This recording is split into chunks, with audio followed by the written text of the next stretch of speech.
Começa agora na Catedral FM o programa Rio em Santidade, com o padre João Cláudio.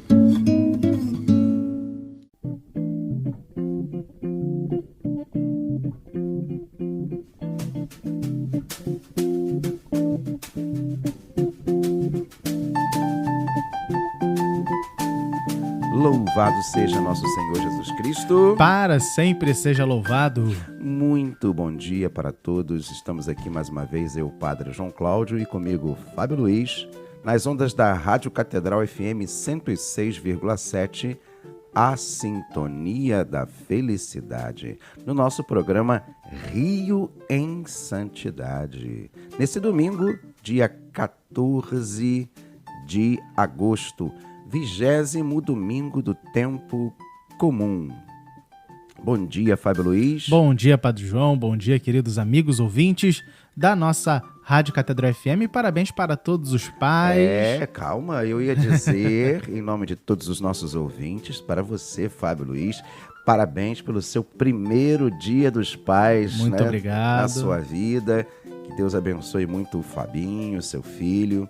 Que alegria. Qual é a emoção? Fala aí rapidamente, antes da Odetinha chegar. Qual é a sua emoção de estar vivendo o primeiro dia dos pais? É uma novidade, né? Do pai recente, meu filho vai fazer 2 meses ainda. Mas é uma alegria, assim, de poder olhar, estar ali todo dia com ele, olhar, vê-lo crescer, já se desenvolver, né, aos pouquinhos. E peço a Deus, né, que possa me capacitar a cada dia mais, também capacitar a minha esposa para que a gente possa criá-lo, educá-lo. E que venha mais, né? E que venha mais. Você tá falando igual o jogador, né? E aí, né? O professor pediu, né? E o jogo foi bom e tudo vale aí. só os 3 pontos. Então, olha, em nome do Fabinho, nós queremos desejar e dedicar esse programa de hoje a todos os papais, ouvintes da Rádio Catedral FM. E falar em presente que o Fabinho ia ganhar, uma caneca, né, Fabinho, que você falou?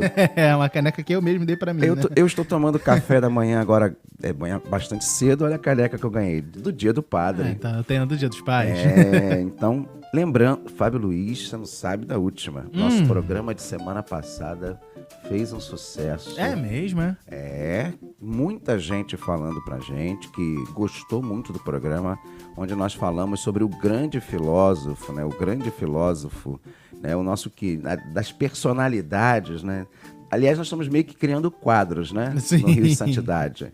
Nós temos os Santos do Brasil, é um quadro semanal que a gente vai falar dos candidatos a Santos do Brasil, que os beatos, os servos de Deus, os veneráveis brasileiros que estão em processos de beatificação, as personalidades do Rio de Janeiro, muitas delas que faleceram com fama de santidade, tiveram uma vida de santidade.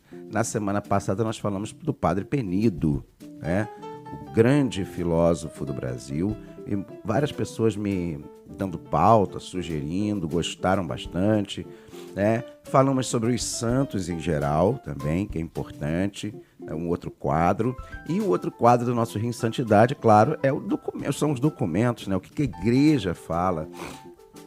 Nós já falamos de quase todos os documentos, né, Fábio Luiz? Nós falamos sobre a Gaudete et Exsultate, a Novo Millennium in Neunte.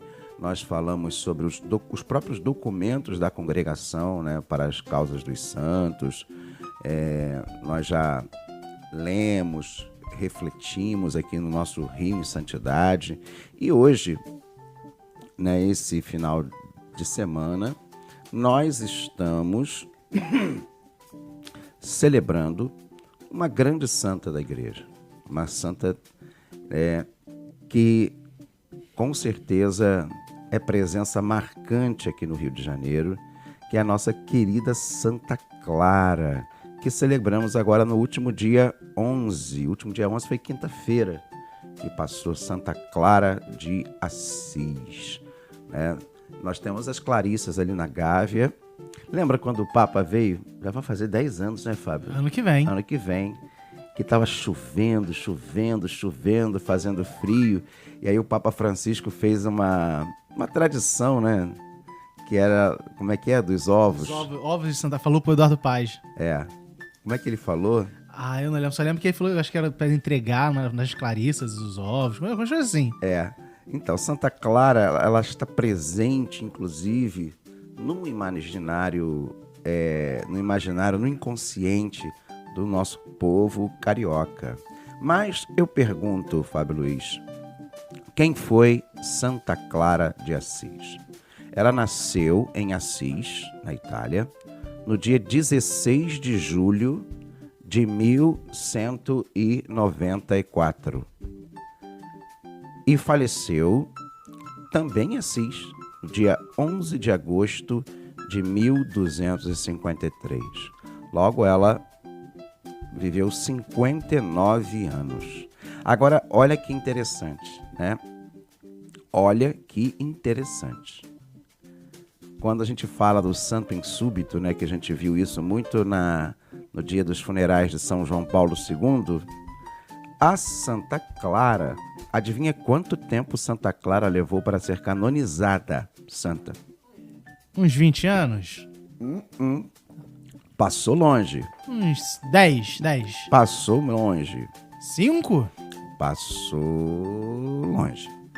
Então qual, padre? 2 anos apenas. Não, bem rápido, hein? Entre a sua morte, 11 de agosto de 1253, ela foi canonizada pelo Papa Alexandre IV no dia 23 de agosto de 1255. Ou seja, pouco mais de 2 anos, 2 anos e alguns dias, na Catedral de Anagni. Não me faça... Eu tenho que ver aí onde é essa Anagni, né? Eu não sei onde é essa catedral, não. Vê aí para mim, Fábio Luiz. E a sua igreja principal, eu já estive lá. Aliás, é lá que está, inclusive, o crucifixo, a cruz de São Damião original, que São Francisco viu e falou com São Francisco. É a Basílica de Santa Clara, lá em Assis. E adivinha, Santa Clara é padroeira de quê, Fábio Luiz? Você sabe, né? Televisão. Ela é padroeira da televisão. Santa Clara, ela pertencia a uma família nobre. Era rica. Era dotada de grande beleza. Descobri, padre, onde é Anagni. Anagni. Anagni é relativamente próxima a Roma. Fica ali perto, no caminho para quem vai para depois de Castel Gandolfo. Ah, então nos arredores de Roma mesmo, né? E dizem que ela era muito bonita, mas muito bonita mesmo. E destacou-se desde cedo pela sua caridade e respeito para com os pequenos. Tanto que, ao deparar-se com a pobreza evangélica vivida por São Francisco de Assis, foi tomada pela irresistível tendência religiosa de segui-lo. Enfrentando a oposição da família, que pretendia arranjar-lhe um casamento vantajoso, aos 18 anos, Clara abandonou seu lar para seguir Jesus e segui-lo radicalmente. Para isso, foi ao encontro de São Francisco de Assis, lá na Porciúncula, e fundou a Ordem Segunda, chamada Ordem Segunda, ou o ramo feminino da Ordem Franciscana, também conhecida por Damas Pobres ou Clarissas. Aliás, é importante aqui abrir um parênteses, Fábio Luiz, tá? Importante. Antigamente, não é que nem hoje. Eu quero viver uma comunidade, eu coloco um hábito, né? Porque tem certas pessoas que colocam um hábito, né? E pronto, já é considerado uma ordem. Ou uma nova comunidade de leigos que já vão colocando roupas, objetos, alguns até hábitos e pronto, né? Você sabe como é que ela fez para fundar? Não era assim. Você queria fundar uma ordem religiosa ou um ramo religioso. Até hoje é assim, gente, é importante dizer. Por exemplo, eu quero formar uma... Como é que se chama? Uma associação, não. Não, uma ordem. Antigamente se falava ordem, como é que o termo canônico que se usa? Associação de fiéis? Não, associações para leigos. Uma congregação religiosa? Não, mas tem outro nome hoje. Sociedade de Vida Apostólica? Não. Vê aí para mim, Fábio Luiz, como é que se chama o termo técnico para religiosas. O que ela fez, né?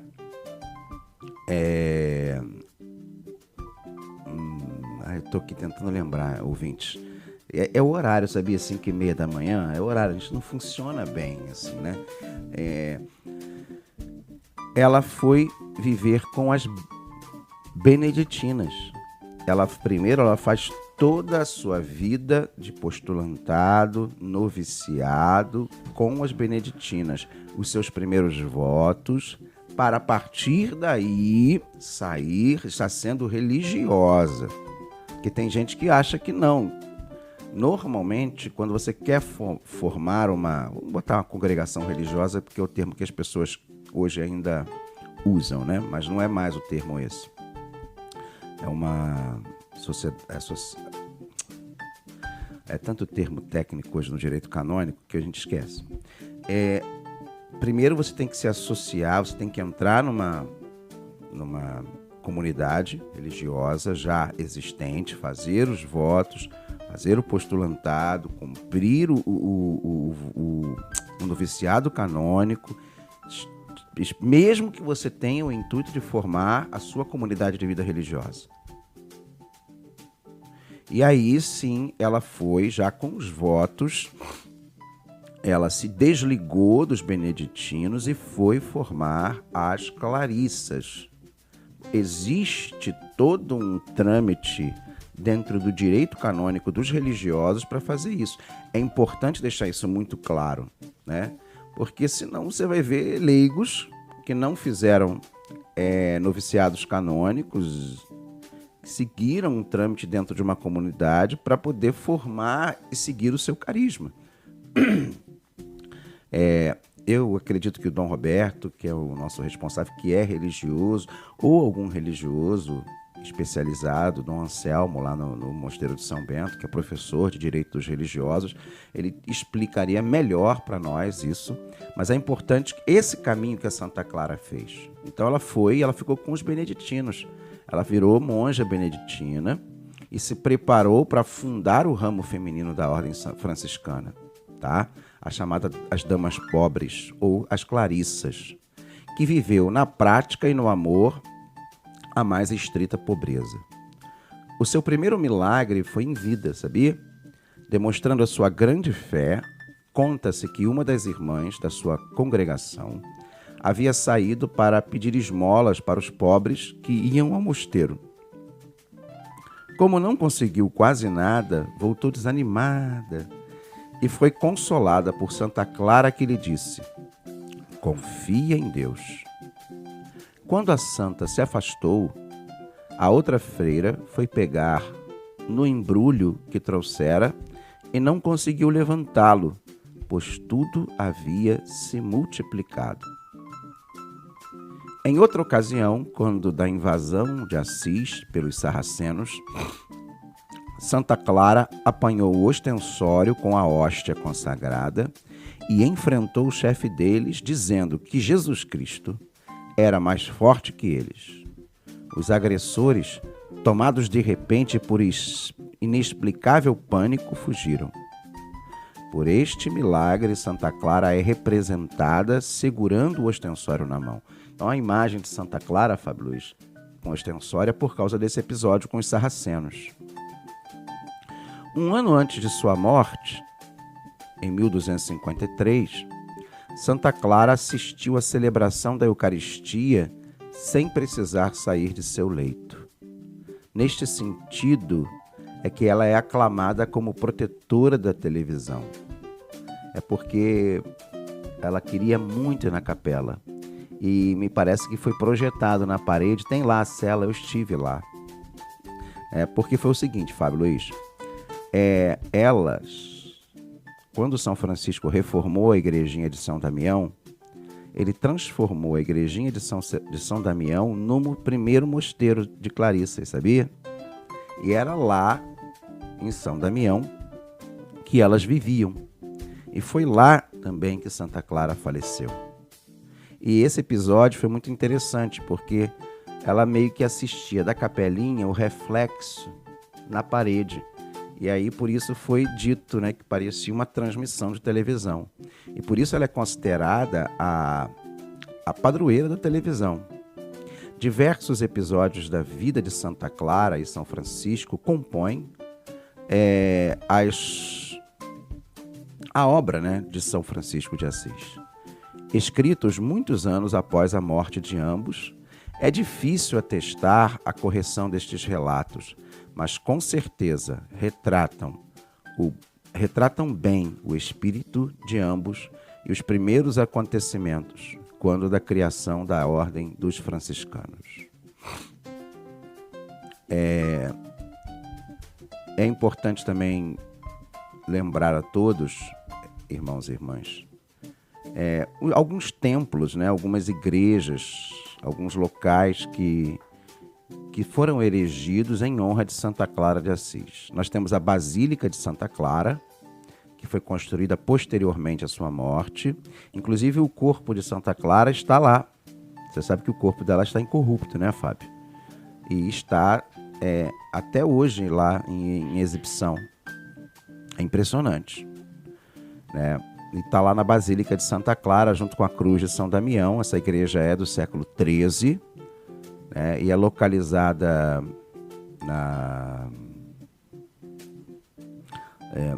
no alto, né? Na parte alta de Assis, dentro da cidade, dos muros da Cidade Velha.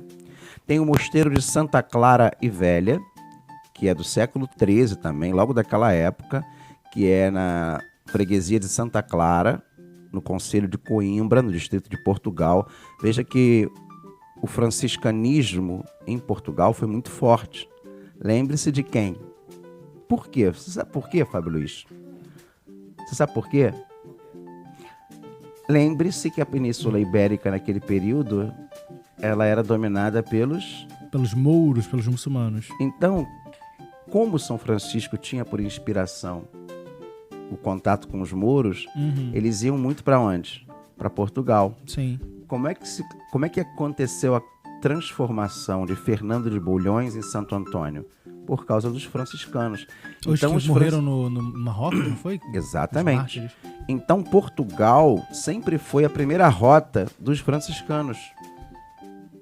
E por isso, logo lá no mesmo século, então Portugal sempre foi um celeiro de espiritualidade franciscana.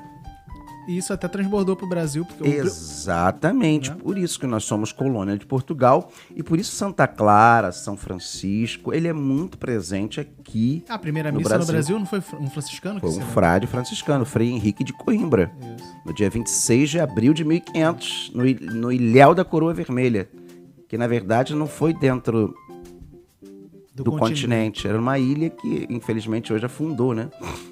Afundou? Afundou o local. Ali onde se celebra, que tem a cruz, foi a segunda missa. Ah, tá. O local original já não existe mais, né? Por causa do tempo, no mar, a ação do mar. Então, a igreja de Santa Clara, a Velha, em Coimbra, lá em Portugal, foi a segunda igreja, ainda do século XIII. Ainda no mesmo século XIII, em Portugal, temos a igreja de Santa Clara em Santarém, também no distrito de Santarém, em Portugal. Agora, já no século XIII e XIV, temos uma igreja paroquial de Santa Clara em Sansurge, também em Vila Real. Veja como Portugal ela foi inundada pela espiritualidade franciscana por causa do ideário de contato com os mouros, com os sarracenos. Em Portugal também tivemos no século XIV, ainda já naquele período ali, naquele século praticamente, né?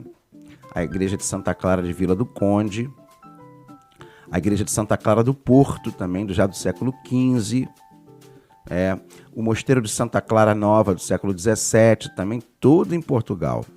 É interessante. E nós temos aqui no Brasil a primeira igreja de Santa Clara do século XVII, 1600, Aonde, Fábio Luiz? Salvador, Bahia. Claro. Então, vejam como Santa Clara, ela é muito presente na vida do brasileiro e do português, assim como São Francisco, também por causa de Santo Antônio. Chiara do Freducci era o nome dela. Chiara do Freducci. O nome do pai dela era Favarone Schiffi e era conde. Ela era filha de um conde. A sua mãe se chamava Ortolona Fiune. Ela era neta e filha de fidalgos, pessoas de classe nobre. E viviam num palácio na cidade, em Assis. Tem lá esse palácio, sabia? Tinha muitas propriedades e até um castelo. Ela tinha 2 irmãos e 2 irmãs. Suas irmãs, Catarina e Beatriz, mais tarde iriam entrar para o convento junto com a sua mãe. Até a mãe dela entrou, sabia? Após ficar viúva. Quando Clara tinha por volta de 12 anos, sua família veio morar em Corozano e depois vão para Perúdia, refugiando-se de uma revolução. Desde jovem, ela tinha fama de muito religiosa e recolhida. Aliás, isso sempre ficou muito claro naquele filme Irmão Sol, Irmã Lua, né? Aos 18 anos, ela fugiu com uma amiga, a Felipa Guelfúcio, para encontrar São Francisco de Assis na Porciúncula. E ali ela começa, então, todo um caminho para fazer os primeiros votos. É interessante que o cabelo de Santa Clara, que ela corta quando faz os votos, Fábio Luiz, o cabelo lourinho, está em exibição, está guardado até hoje. Que legal.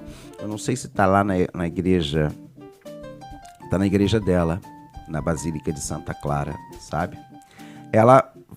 O próprio São Francisco cortou os cabelos de Clara, né, como sinal do voto de pobreza e exigência, para que ela pudesse ser uma religiosa.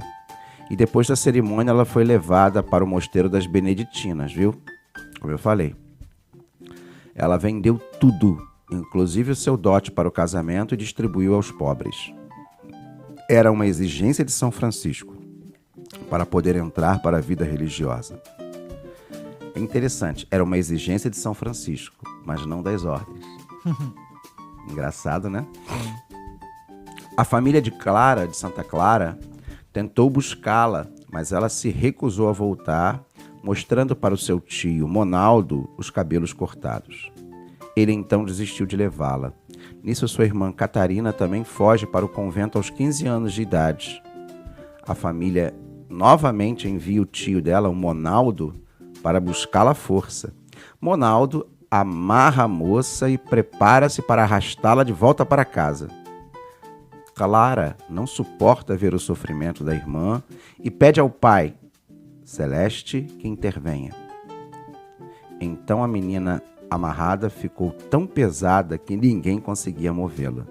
Monaldo então desistiu. Catarina entrou para o convento e recebeu o nome de Inês. Depois de ter passado pelo convento de Santo Ângelo de Panso, São Francisco leva Clara e suas seguidoras para o santuário de São Damião, onde foram morar em definitivo. Veja, Fábio Luiz. Primeiro elas fazem o voto com São Francisco. Depois são levadas para o mosteiro.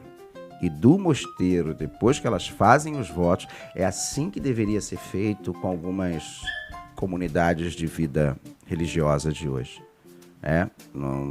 Às vezes a gente não vê isso. E às vezes não se fazem como deveriam ser feitos os noviciados canônicos. Enfim, milagres de Santa Clara de Assis. Esse milagre da invasão muçulmana a Assis foi extraordinário.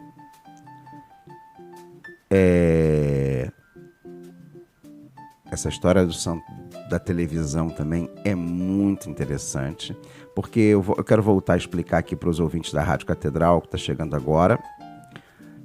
A missa aparecia para ela como que projetada na parede do seu humilde quarto. Para vocês terem uma ideia, nós estamos num estúdio aqui pequeno. O quarto de Santa Clara, do conventinho, é mais ou menos desse tamanho aqui. Quer dizer, uns 2... Isso aqui é o quê? 2x3? Por aí. 2x3.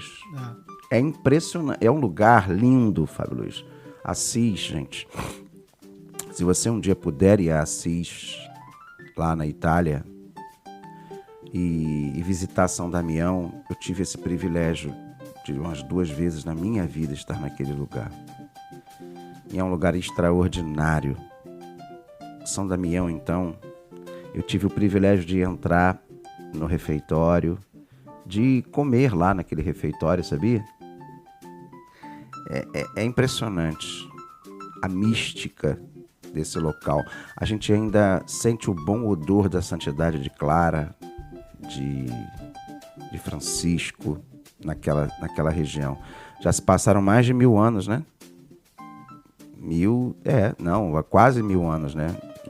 800 anos. E a gente ainda sente ali a presença. A gente sente a presença de Clara e de Francisco lá.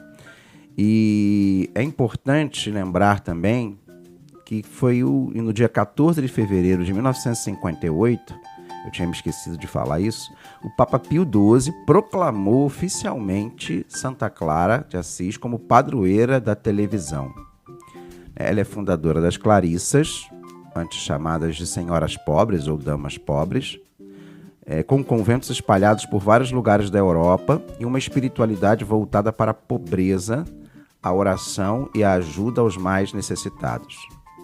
Ela escreveu a regra para as mulheres religiosas, a regra de viver o mistério de Jesus Cristo de acordo com as propostas de São Francisco de Assis. Regra depois aprovada pelo Papa.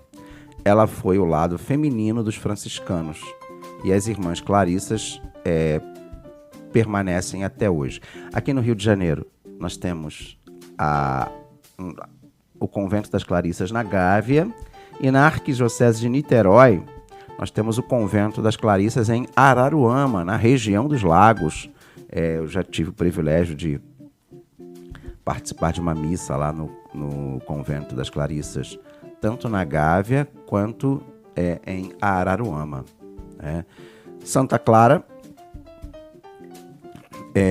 morreu em Assis aos 59 anos de idade. Um dia antes de sua morte, isso é um detalhe também que eu tinha esquecido de falar, ela recebeu a visita do Papa, sabia? Inocêncio IV, que lhe entregou a regra escrita por ela, aprovada e aplicada a todas as monjas. Na hora de sua morte, ela disse: "Vá segura, minha alma, porque você tem uma boa escolha para o caminho. Vá, porque aquele que a criou também a santificou. E guardando-a sempre como uma mãe guarda o filho, amou-a com eterno amor. E bendito sejais vós, Senhor, que me criastes." O Papa mandou enterrá-la na igreja de São Jorge, onde São Francisco estava enterrado, em 1260. Depois de construída a Basílica de Santa Clara, ao lado da igreja de São Jorge, seu corpo foi trasladado com todas as honras para lá. E com esse pequeno encerramento, né, nós queremos encerrar hoje, esse Dia dos Pais, e dizer a nossa mensagem para os pais. Nosso cardeal já vai rezar o Ângelus. Tenhamos todos um bom domingo e uma boa semana. Esse 20º domingo seja um momento de graça. Fiquemos em paz e que o Senhor nos acompanhe. Graças a Deus.